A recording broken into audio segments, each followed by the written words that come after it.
Welcome to Russian History Retold, episode 330, an interview with the author of Raiders, Rulers, and Traitors, The Horse and the Rise of Empires, David Chaffetz. Last time, we discussed the Molotov-Ribbentrop Pact, an agreement between the Soviet Union and Nazi Germany, an agreement that would shake the world. Today, we have a special episode. Our guest today is author David Chaffetz, author of Raiders, Rulers, and Traitors, The Horse and the Rise of Empires. Welcome to the podcast, Mr. Chaffetz. Nice to be here, Mark.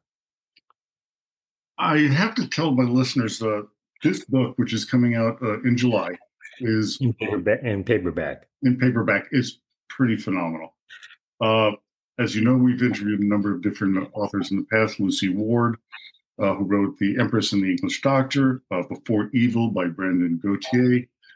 This book sits on top of the pantheon of the authors that we've interviewed on this podcast. It's a fabulous read, and I really recommend everybody to get a hold of the book. It's available on Amazon, Barnes & Noble, and probably in a number of different places that you might purchase books. It is a book that I've actually asked my daughter, who's a aspiring author, to read so she can see the way the book should be written, and especially in the historical sense. When we start, I want you to talk to us about the importance of Moscow as a horse market. Sure. So there's a part of Moscow today which is a very busy metro intersection, and before the metro was built, it was a big tram intersection. And what's interesting is that was where the horse market was for centuries. Then in the very end of the horse market of Moscow, they moved the market further out of the city because it was taking up so much room. But you see the essentiality of the horse market for Moscow because it was right there in the center, and it was one of the biggest markets for horses in Eurasia, only dwarfed by the size of markets on the Great Wall of China and in northern India, which were the two other big markets for horses from the steppe. And the bureaucracy around the Moscow horse market were some of the most important people in the Grand Duchy of Moscow's polity. The head of the market was one of the best paid officials in the Grand Duchy's court, and it's just a very essential part of the story of the rise of Moscow as an important power. Most of the time, we think of Moscow as being a place where a market for furs and for northern products, which were then shipped by British and Dutch merchants to Western Europe. But that overlooks the fact that the most important commodity that the Muscovites traded in was steppe horses, which they bought from their former Tatar enemies, the Nogai, the Great Horde, and then they sold those horses into the rest of Eastern Europe to such an extent that the Tatar people became essentially economically dependent on Moscow for their survival. Wow, that's something that in all the history books that I've read to date, and I have an extensive library, I have not read anything about that. And so that's a really big missing piece of Muscovite history. It is, but what's interesting is that if you read the 15th and 16th century accounts by the famous European accounts of early Moscow, what you see is they all talk about the excellence of the horses available for sale in Moscow and how cheap the prices are compared to the prices that they are used to paying in the German Empire or in Poland or in Southern Europe. And they provide extensive descriptions of the market because it's one of the things that they found the most impressive when they visited Moscow in the 15th, 16th century. Fascinating. So it's sort of hidden in plain sight. If you want to know about it, it's very easy to find it. Yeah, it's when we look at the traditional textbooks on Russian history, Steinbergs and Jasanotskis and Natsky and some of the others. They kind of gloss over that portion of the Muscovite history, unfortunately. But thank you for bringing that to the open. I think the reason for that is that the description of Moscow's relations with the Golden Horde is generally seen as in purely military terms, but we forget the fact that Moscow was a huge emporium on the edge of the steppe, and therefore it had a huge economic connection with the steppe in the same way that Beijing was an emporium on the edge of the steppe, in the same way, in a similar way to Lahore or Delhi in India were big markets on southern end of the steppe, and the steppe interface with the settled countries was a really important economic frontier for trading all kinds of products, the most important product being horses. Yeah, so you mentioned the Golden Horde. So there was a cultural affinity between Moscow and the Golden Horde. And we can see this with the horses because that was a major portion of the Golden Horde's and the Mongols' livelihood. Yes. I think there's been a lot of work about the impact of the Golden Horde in Russian culture. We look at all the words that came from Mongolian or from Turkish into the Russian language. The word for stamp, tamga, is actually a brand for horses, right? When the Mongol tribes would designate their horses with a brand on their rump, and that word is tamga, which is also a symbol for the tribe itself. The Ukrainian flag has a tamga on it, keep in mind, and it's the word for stamp in Russian, right? So there are many cultural relics in Russian culture today from the Mongols. One of the things I enjoy thinking about is the beautiful treasures of the Kremlin. If you've ever visited the Kremlin Armory, most of that stuff, or a lot of that stuff, comes from exchanges with the steppe people or with the Shah of Iran, who is in effect the steppe warriors, or the Sultan of Turkey. And there's just an incredible selection of saddles, of horse tack, of sabers, of shields, of bows and arrows that were all used by steppe nobility, and then either captured by Russian armed or given as gifts to the rulers of Russia. And they proudly displayed all this in the treasury, and it's still there to see today. We'll be back after a quick break. Hi, this is Truth Davis. Please tune into my podcast, Ruthless Truth with Truth Davis, where you can hear opinions, perspectives, real stories, and guidance for your personal and work life based on my unique life journey from the inner city to the C-suite.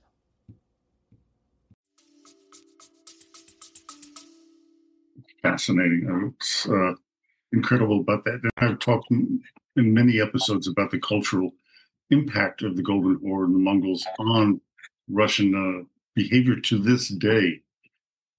It's a fascinating cultural melding, you might say, and how the Golden Horde allowed the Russian Orthodox Church to thrive during that period. They weren't trying to control the religious aspects of the people in any area that they conquered, which was quite fascinating as well. That's very true. But if we think about the way Mongol statecraft affected Russia, I think one of the interesting things about the steppe peoples is, remember, there were not very rigid borders, and there were no borders. The concept of sovereignty was really tied up in loyalty to a particular temporal loyalty to a particular ruler, which was very different from Western European countries, who had the concept of Roman law, who had the concept of legitimacy through inheritance. So, for example, when Louis XIV, the King of France, wanted to conquer what is now mostly northern France, he went through deeds to find out whether his ancestors might have had some claim to the counties of Hainaut or the county of Brabant. And you could say, well, that's just a public relations issue. But the point is that for Louis XIV, conquering territory was about legitimacy. Whereas for Ivan the Terrible, conquering territory was, I can have it. It's advantageous for me to have it, so I'm going to go for it. And at the risk of offending any of our listeners who may be very pro-Russian in this moment, I feel that the Russian argument that they should control the Ukraine has less to do with the history and more to do with the fact that they think they can get away with it. And what you think you can get away with, you do. And that basically a very step ruler concept, because there are no frontiers, there are no deeds, there's no you don't inherit land, the land is empty. It's just a question of who has more power. And that's one of the things I covered with Ivan the Great, the Third, and his expansion of the Russian Empire. This is why Russia is as large as it is, because of that concept. There was no border.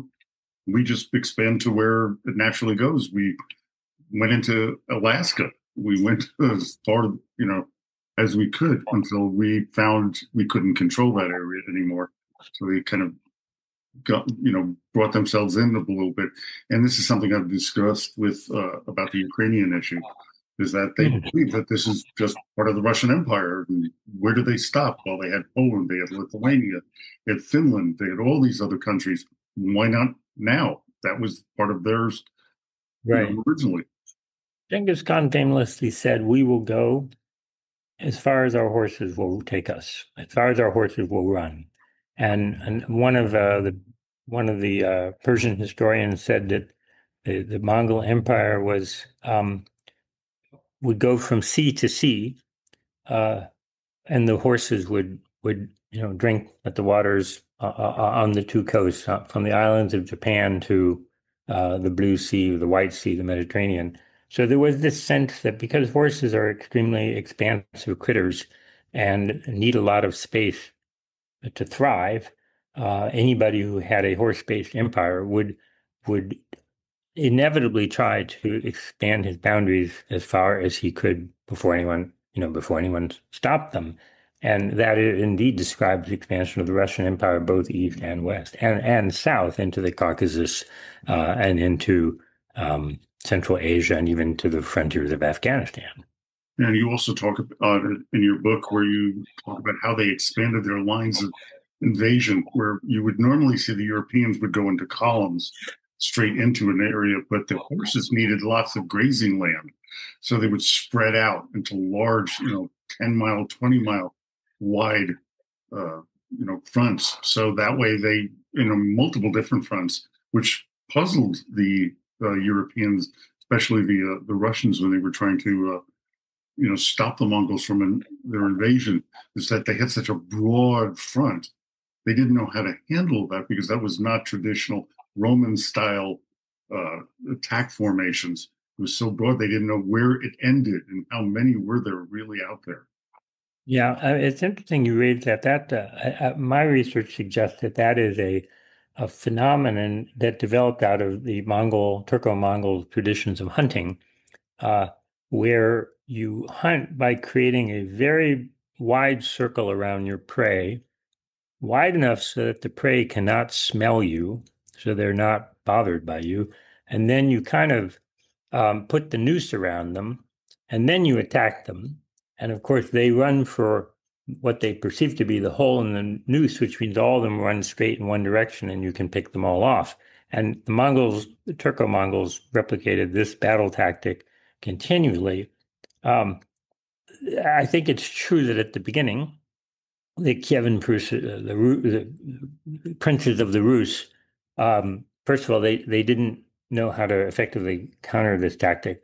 Second of all, they didn't have the manpower, because the size of the Mongols' armies was of a magnitude greater than anything they had been used to. Remember that the Kievan Rus were fighting the Turks, the Kipchak Turks, the Kuman Turks, Polobsyans, continually. So it wasn't steppe warfare per se that was challenging to them. It was just the size of the Mongol armies. And the other thing the Mongols did, which was hard to do and probably caught their enemies by surprise was how well coordinated their pinching movements were. They were able to synchronize their attacks over very wide areas and combine at the right point in the battlefield. And I think this probably explains most of their victories against the Mongol victories against the Kievan princes, the Poles, the Hungarians, because if you have a very, very wide front, the left and the right flank may not know where they are. One could attack earlier than the other, and that would enable the enemy to simply withdraw because he would see that he was being attacked from one direction. He just goes back. Coordinating that was extremely difficult in the age before radio communications. I imagine they had all kinds of tricks, including the use of colored arrows and flaming arrows and so forth. But remember that these fronts were 10 or 20 miles long. And so for pre-modern military to attack with that degree of exactitude and coordination is kind of an unbelievable accomplishment on the Mongol part. And that is why they were managed to overrun basically half of Europe. Absolutely. Also, one of the notions that you put out there is the congruence between the Tsar and the Khan. We know that congruence between Tsar and Caesar, because Right. Moscow claimed that they were the third Rome after the fall of Constantinople. But this interesting concept between Tsar and Khan. Want to explain a little bit about that? Yeah, it was a big surprise to me. This is really revolves around the career of Ivan the Fourth, Ivan the Awesome, I guess we should call him. Yep.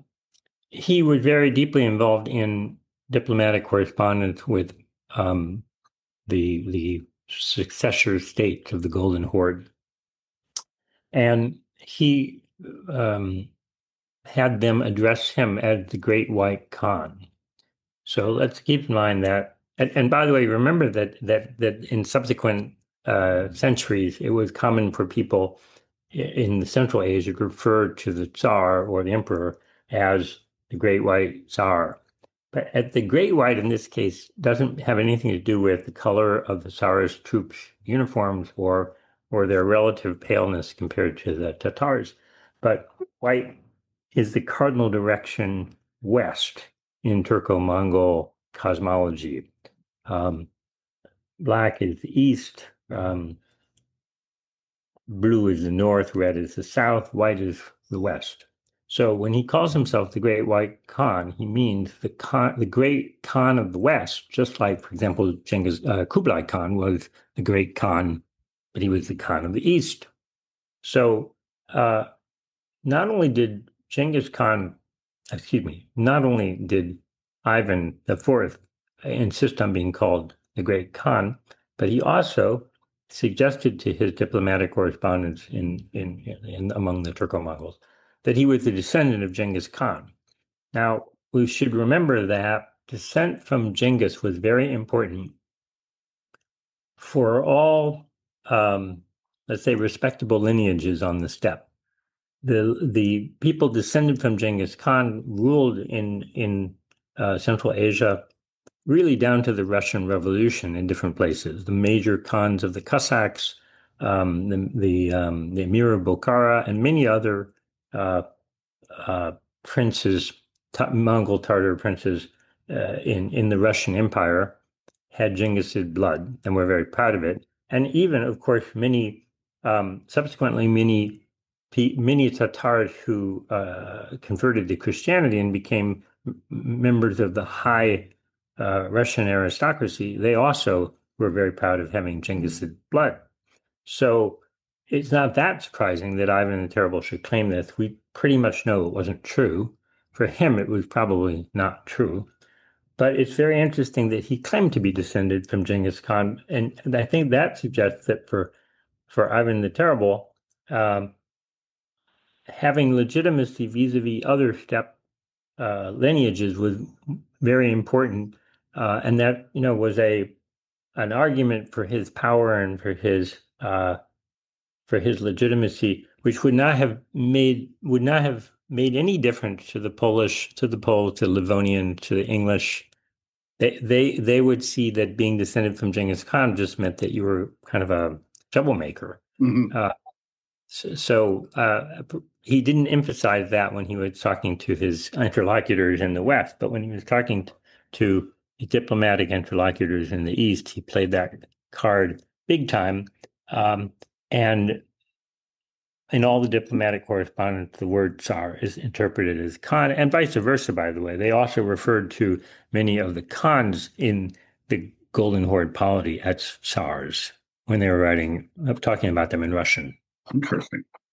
Just a fascinating connection between the two.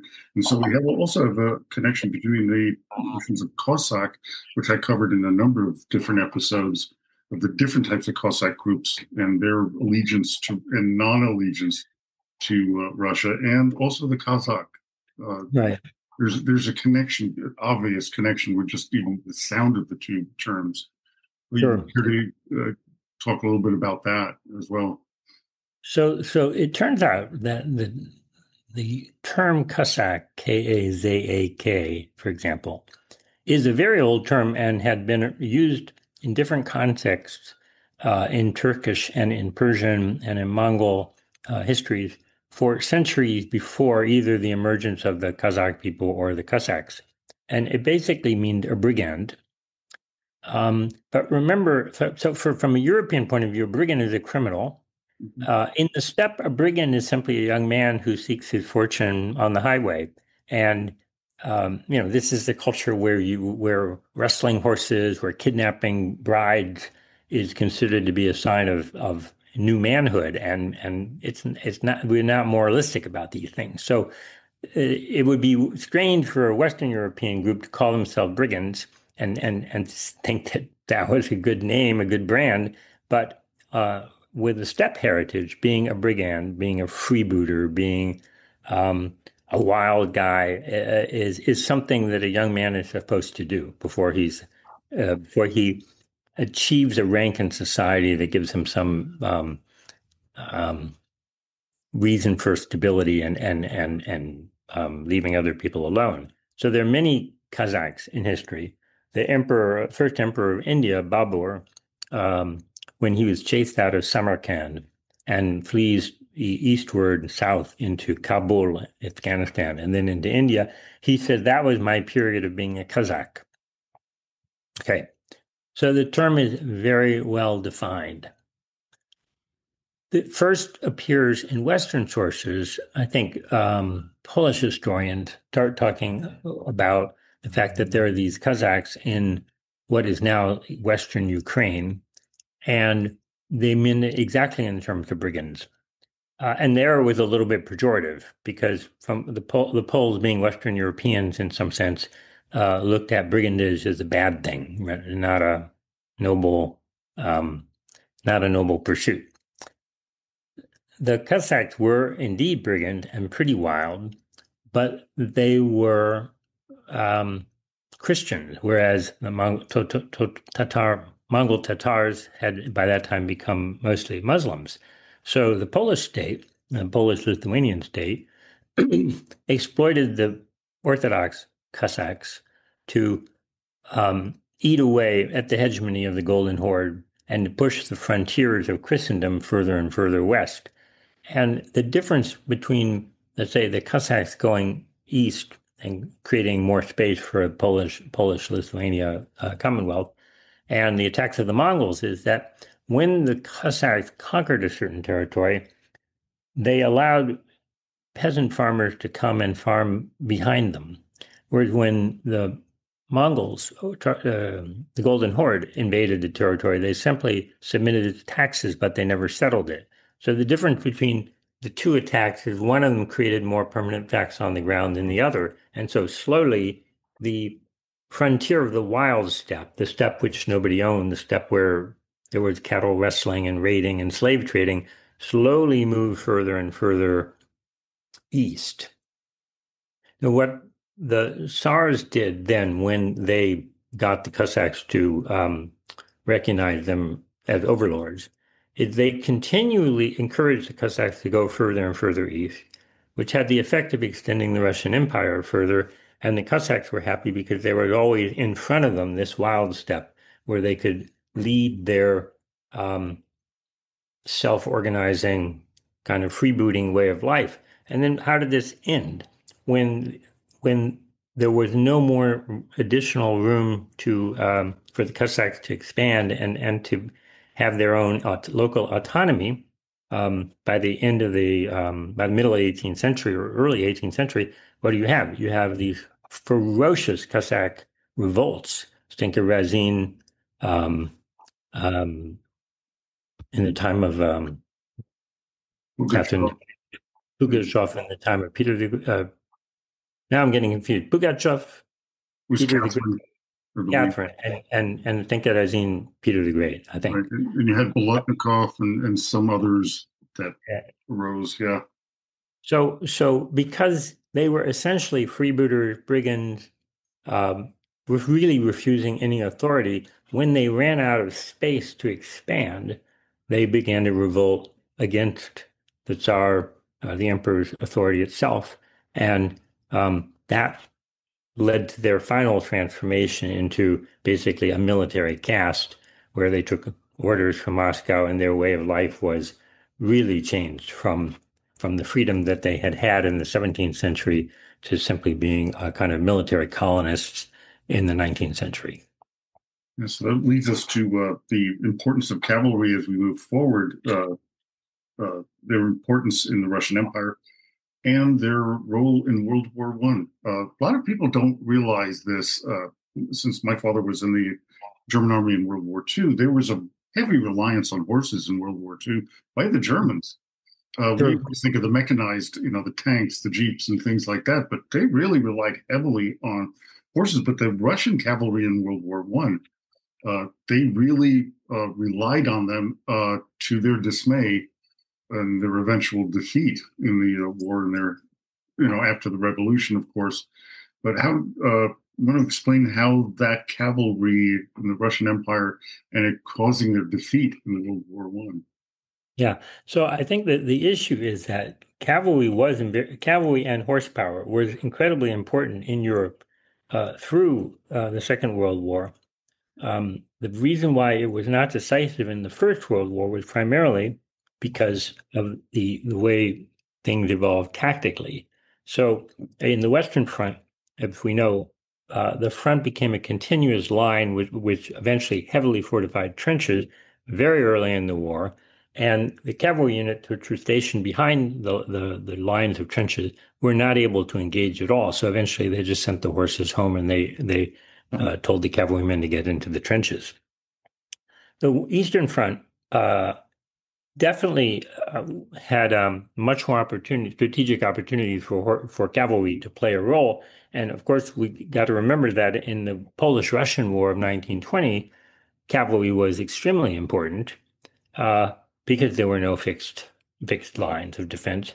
So it isn't so much that cavalry in 1914 was useless, but what happened to the Russian army in 1914 was very much down to A, politics, and B, logistics.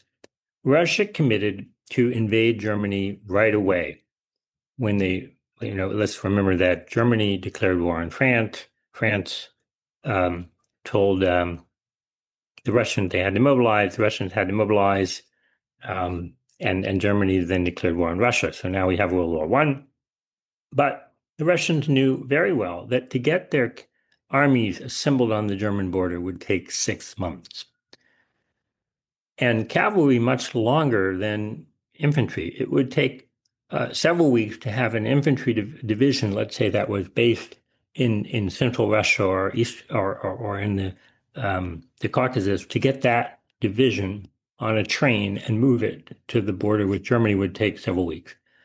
But to move a cavalry unit would take 4 or 5 times longer because of obviously the capacity of the train to move the horses. So all the military experts said that we should assemble our army on the German border and then we should invade Germany.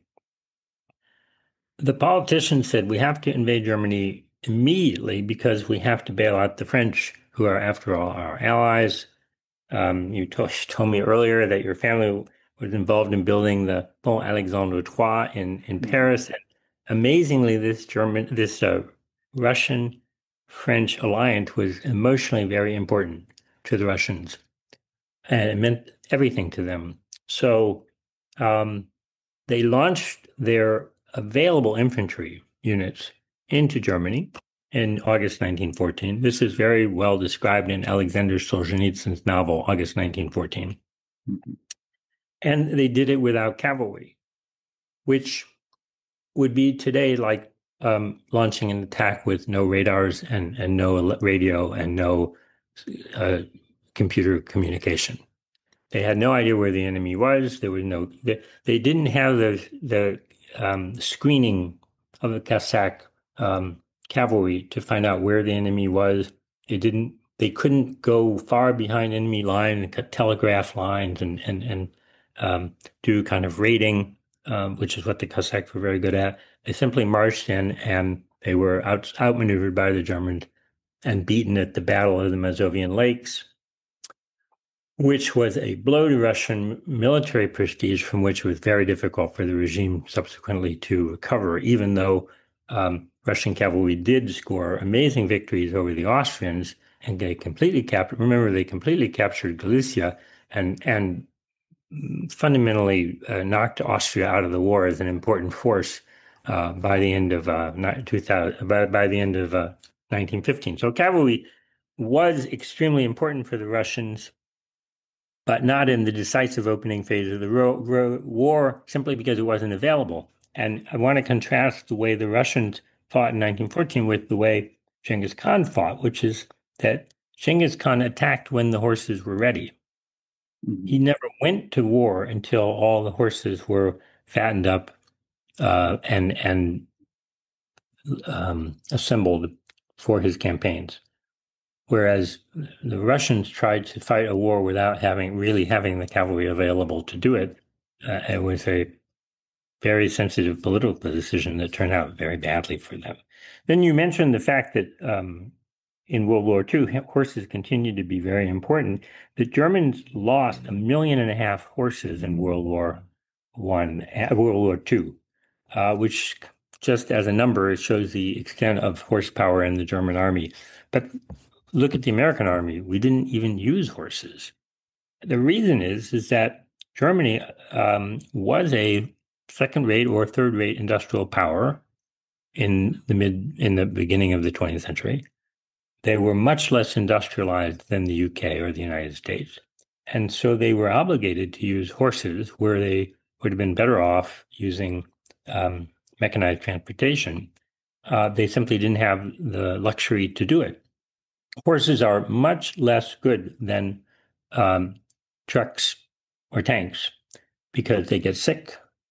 They need a huge amount of fodder. The provisioning a tank army is much easier than provisioning a cavalry army or horses for logistics, for artillery. The reason why the Germans were unable to encircle and destroy the Soviet armies in 1941 is that even though the tanks could go very fast and very far, the artillery was all horse-drawn, and their horses could only go so far. And by the time the Germans were very close to Moscow, almost all those horses were dead, and there was no mobility whatsoever. So when the Russians counterattacked, the Germans lost a lot of artillery because they could not withdraw their artillery from the front line.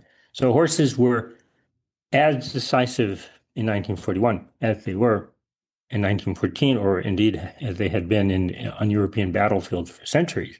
But this time the advantage was definitely on the Russian side, because on the one hand, the Russians did have huge reserves of horses, which they used in World War II. And on the other hand, the Americans bailed them out with Lend-Lease and gave them a huge number of trucks and tanks. So they had the advantages both of horsepower and of mechanized power. Yeah, I think too many of us have looked at the TV series about World War II, and we see all the mechanized aspects of the war. We don't see much of the horsepower that was there and was so critical to the war effort on all sides, whether negative or positive. And one of the things that I read in your book is you talk about the geldings and that Genghis Khan used geldings in war as opposed to using the mares and the stallions, because the stallions and mares were breeders, and he would use the geldings there. And one of the lines that I really loved is, the rains, the grasses, and the geldings of Mongolia did not create Genghis Khan, but his conquests are impossible to understand without them.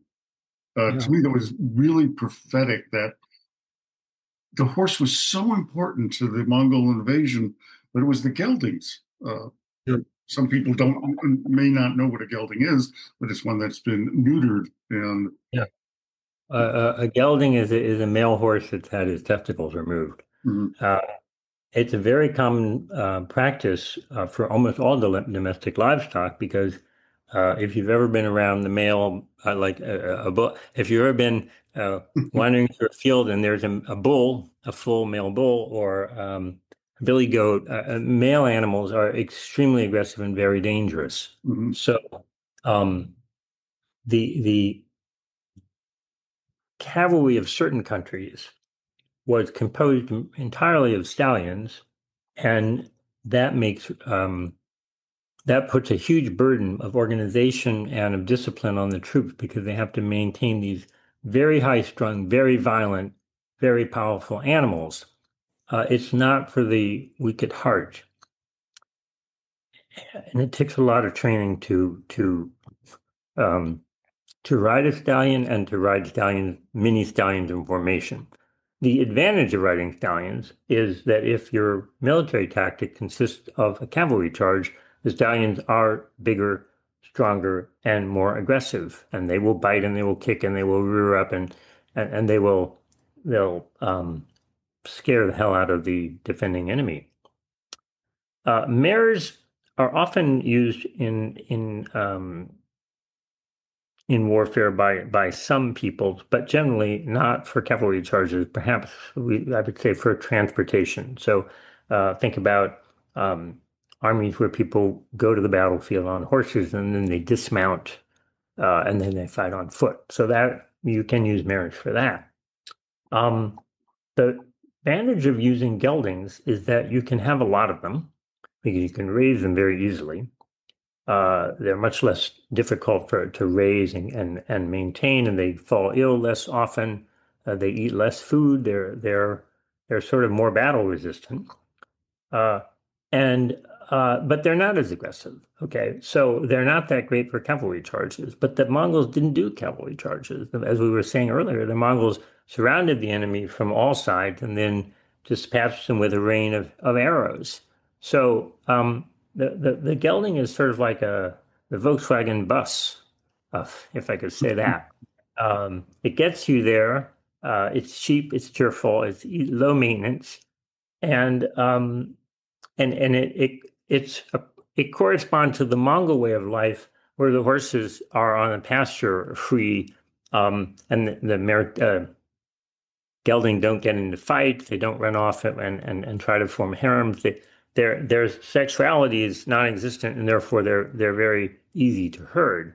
The Iranians, the Poles, the other sort of great cavalry people have had to put a huge amount of effort into raising stallions in order to use stallions in warfare. So there's a big cultural difference between the steppe warfare based on geldings and the warfare based on stallion practiced by the sort of high equestrianism of the Iranians, the Mamluks of Egypt also, and the Poles and the Western Europeans.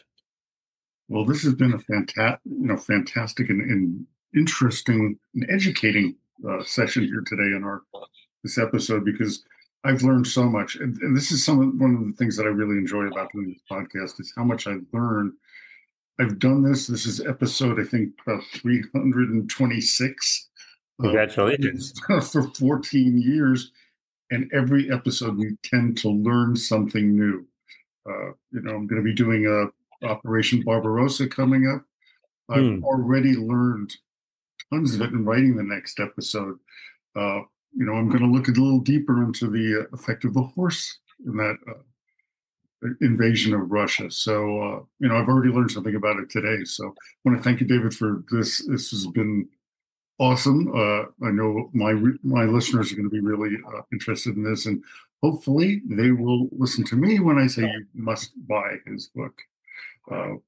Raiders, Rulers, and Traders, The Horse and the Rise of Empires. You will learn so much more. And the way it's written is just fascinating and really a great way of explaining history in a colorful and fascinating manner. So thank you, David, for today's episode.